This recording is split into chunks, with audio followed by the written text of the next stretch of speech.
नमस्कार, SNTGS point में आपका हार्दिक अभिनंदन।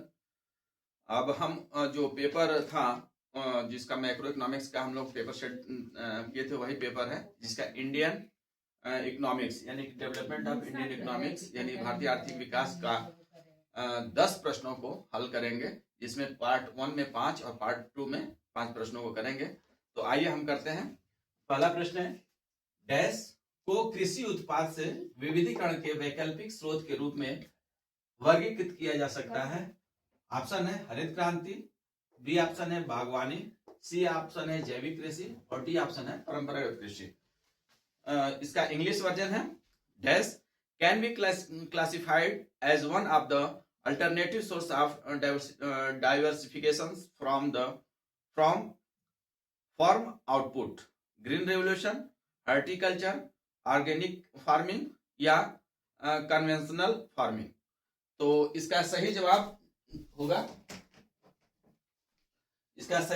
क्या होगा? बागवानी। बागवानी एक विविधीकरण का अलग तरीका होता है, कृषि उत्पाद का एक अलग प्रकार होता है, क्योंकि इसमें कृषि में केवल खाद्य फसलों का नहीं बल्कि बागवानी में जो फ्लोरिकल्चर होता है, हॉर्टिकल्चर होता है, बहुत सारी चीजें होती है, उसको कर सकते हैं। दूसरा प्रश्न है, चीन में लागू किए गए डैश उपाय से जनसंख्या के साथ साथ लिंगानुपात में भी गिरावट आई थी। यानी कि चीन में कौन सी ऐसी पॉलिसी लाई गई थी जिससे वहां न केवल जनसंख्या में कमी आई थी बल्कि लिंगानुपात में भी कमी आई थी। तो इसका जो सही जवाब होगा, खैर इसका इंग्लिश भी है, measure introduced in China led to the decline in its population as well as sex ratio. Option है पूंजीगत वस्तुओं का राष्ट्रीयकरण, पूंजीगत वस्तुओं के विराष्ट्रीयकरण, सी है एकल संतान नीति और डी है द्विसंतान नीति। तो सही जवाब है one child norm. One child norm का मतलब हो गया एकल संतान नीति जो अपनाया गया था, उसके वजह से चीन में न केवल जनसंख्या में कमी आई थी बल्कि लिंगानुपात में भी कमी आई थी। तीसरा प्रश्न है, भारत, चीन व पाकिस्तान में से डैश भौगोलिक दृष्टि से सबसे बड़ा राष्ट्र है तथा इन तीन राष्ट्रों में इसका घनत्व सबसे डैश है। यानी कि इसमें दो ऑप्शन है, एक यहाँ पे लिखना है और एक यहाँ पे करना है। यहाँ पे जो होगा क्या होगा और यहाँ पे क्या होगा, जैसे कि ऑप्शन देखिए कि पहला ऑप्शन है चीन और अधिक, यानी कि यहाँ पे चीन होगा, यहाँ अधिक होगा, यहाँ पाकिस्तान होगा, यहाँ कम होगा, भारत कम होगा, चीन कम होगा। तो इसको जानने के लिए, इसको करने के लिए एक बार इंग्लिश भी पढ़ देते हैं। Dash is geographically the largest nation among India, China and Pakistan and its density is dash among the three Nations. First option है चाइना हाईएस्ट, बी ऑप्शन है पाकिस्तान लोएस्ट, सी ऑप्शन है इंडिया लोएस्ट और D option है China lowest. तो यहाँ पे तीनों देशों में ऐसे बहुत आसान पकड़ना, मैंने इस ऑप्शन को बहुत आसानी से हम पकड़ सकते हैं। भारत, चीन और पाकिस्तान में सबसे बड़ा देश भौगोलिक दृष्टि से कौन है? तो यहाँ चीन है। भौगोलिक दृष्टि से सबसे बड़ा राष्ट्र चीन है तथा इन तीन राष्ट्रों में सबसे घनत्व तो क्या है इसका? चीन का सबसे कम है, यानी कि चीन और कम, यानी कि ऑप्शन नंबर डी इसका आंसर हो जाएगा। चौथा ऑप्शन है कि 1965 में माओ ने डैश का प्रारंभ किया जिसके अंतर्गत छात्रों एवं पेशेवरों को ग्रामीण क्षेत्रों में काम करने तथा सीखने के लिए भेजा गया था। यानी कि 1965 में माओ द्वारा 1965 में माओ द्वारा जो प्रारंभ किया गया था, कौन सा एक क्या चलाया गया था जिससे ये जो है ग्रामीण और पेशेवर क्षेत्रों छात्रों को काम करने के लिए, सीखने के लिए भेजा गया था गांव-गांव में। आप इसका इंग्लिश वर्जन है, in 1965 Mao introduced the dash under which student and professionals were sent to work and learn from the countryside, ग्रामीण क्षेत्रों में। पर तो इसका ऑप्शन है great leap forward campaign, commune system, great proletarian cultural revolutions medium term development plan. Option है great leap forward अभियान, commune प्रणाली, महान सर्वहारा संस्कृति क्रांति, अथवा डी ऑप्शन है मध्यकालिक विकास योजना। तो 1965 में माओ के द्वारा जो चलाया गया था महान सर्वहारा सांस्कृतिक क्रांति को चलाया गया था।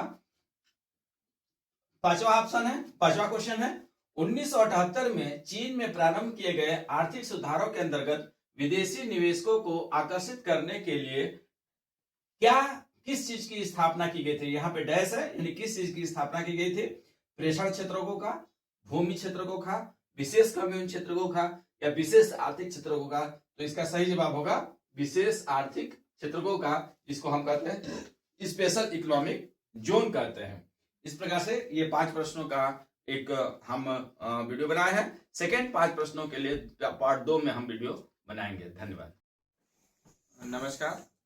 इंडियन इकोनॉमिक्स का दूसरा पार्ट लेकर के हम लोग उपस्थित हुए हैं, जिसमें जो पहला प्रश्न है, जिसमें इसमें तो छठा प्रश्न दिखाएगा, लेकिन हम इस वीडियो का ये पहला प्रश्न है। उस वैकल्पिक विपणन चैनल की पहचान कीजिए जो मुख्यतः पंजाब, हरियाणा व राजस्थान में संचालित होते हैं। इसमें मतलब पहला है अपना मंडी, बी है हड़पार मंडी, तीसरा है रायथून बाजार, और डी है उजवाई संघाई। तो इसमें जो पंजाब और हरियाणा और राजस्थान में मुख्य रूप से जिस नाम से मंडी संचालित होती है उसका नाम है अपना मंडी या अपड़ा मंडी भी कहते हैं इसको। तो इसका सही जवाब होगा अपड़ा मंडी। हड़पार मंडी ये पुणे में होता है, पुणे या पुणे जिसको कहते हैं। और रायथू आंध्र प्रदेश और तमिलनाडु, आंध्र प्रदेश और तेलंगाना में इसको रायथू बाजार कहते हैं। और उझावर संघाई जो होता है इसको हम तमिलनाडु में कहते हैं, इसको तमिलनाडु में, और ये आंध्र या तेलंगाना में रायथू बाजार को कहा जाता है। 7वां क्वेश्चन है अंग्रेजों ने भारत के आयात निर्यात पर एकाधिकारी नियंत्रण बनाए रखा था, जबकि कुछ अन्य देशों जैसे कि निम्न जो है के साथ शेष की अनुमति थी, यानी करने की अनुमति थी। पहला है चीन, दूसरा है सिलोन जिसको श्रीलंका आज के डेट में कहा जाता है, उस समय इसका नाम सिलोन था। और तीसरा पारसिया जो आज के समय में ईरान को कहा जाता है, पहले पारसिया बोला जाता था।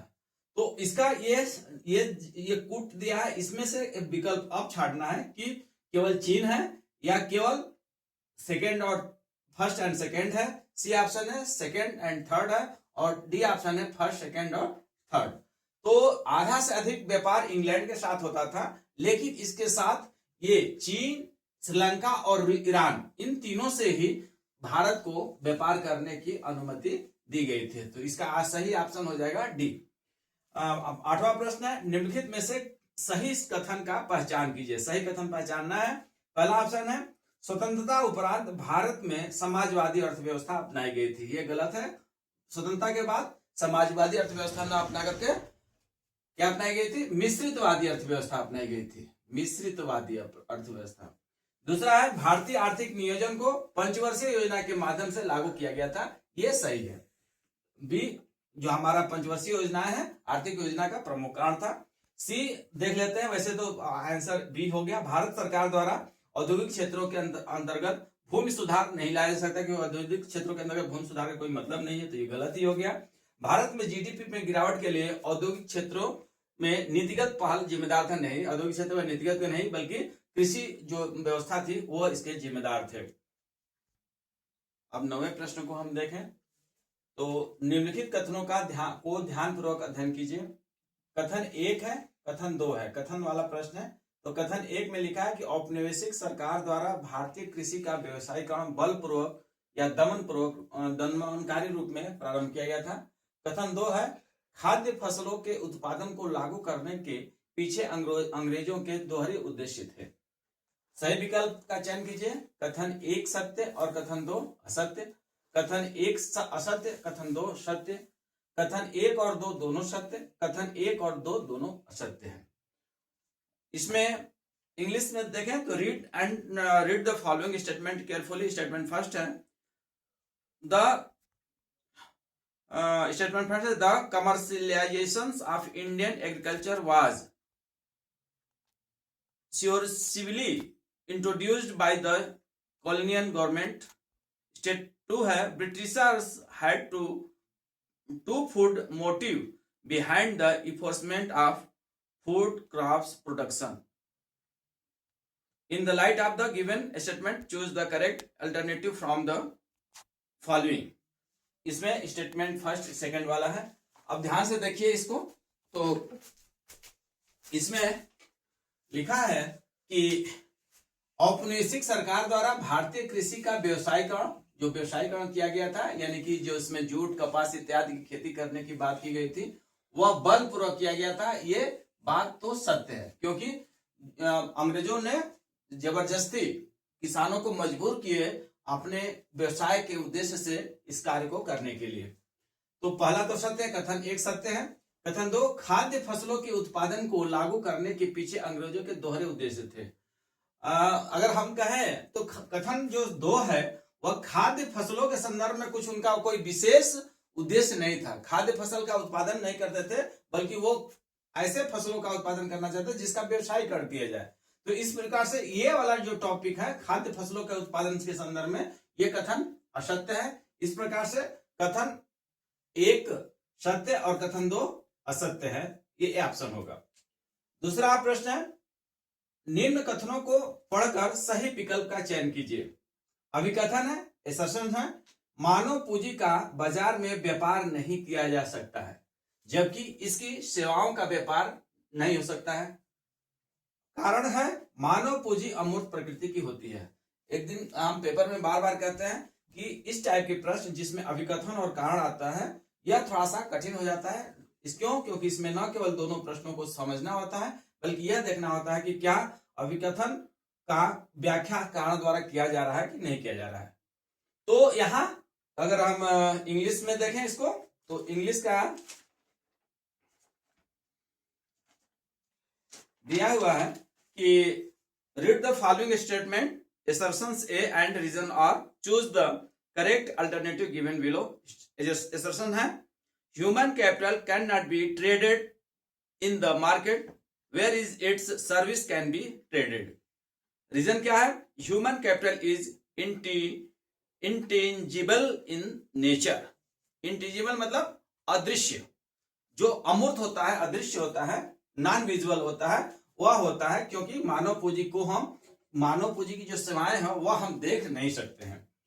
तो अब इसके लिए हमने कहा था कि अगर आप कारण से जानना चाहते हैं तो यहां पर इसलिए जोड़िए कि मानव पूंजी अमूर्त प्रकृति की होती है, इसलिए मानव पूंजी का बाजार में व्यापार नहीं किया जा सकता है, जबकि इनकी सेवाओं का व्यापार होता है।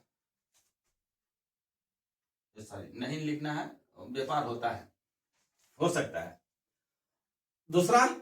दूसरा तरीका यह है कि मानव पूंजी का बाजार में व्यापार नहीं किया जा सकता है, जबकि इसकी सेवाओं का व्यापार किया जा सकता है, क्योंकि मानव पूंजी अमूर्त रूप होते। तो दोनों तरह से यह बात सत्य लग रहा है, इसलिए कथन ए, अभिकथन ए और कारण आर दोनों सत्य है, और कारण आर अभिकथन की सही व्याख्या करता है। इसका भी ऑप्शन नंबर 1 सही जवाब होगा।